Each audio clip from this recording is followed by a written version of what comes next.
കേരളത്തിലെ റെയിൽവേ സ്റ്റേഷനുകൾക്ക് വരുമാന കുതിപ്പ്. തിരുവനന്തപുരം 300 കോടി ക്ലബിൽ. യാത്രാ വരുമാനത്തിൽ കുതിച്ച് കേരളത്തിലെ റെയിൽവേ സ്റ്റേഷനുകൾ.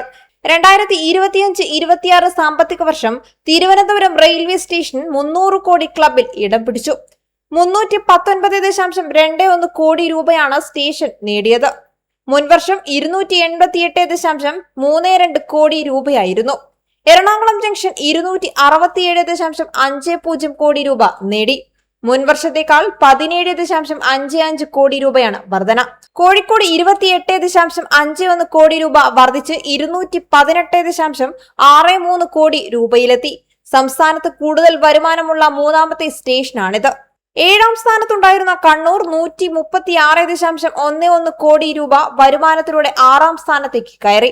100 കോടി ക്ലബിൽ ഇടം പിടിച്ച് ആലുവ 10ാം സ്ഥാനത്ത് നിന്ന് 9ലേക്ക് കയറി. ചെങ്ങന്നൂർ, തിരുവനന്തപുരം നോർത്ത്, ഷൊർണൂർ ജംഗ്ഷൻ, കായംകുളം എന്നിവ 50 കോടി ക്ലബിൽ ഇടം പിടിച്ചു. കാസർഗോഡ്, തലശ്ശേരി എന്നിവ 50 കോടിയിലേക്ക് കുതിക്കുകയാണ്.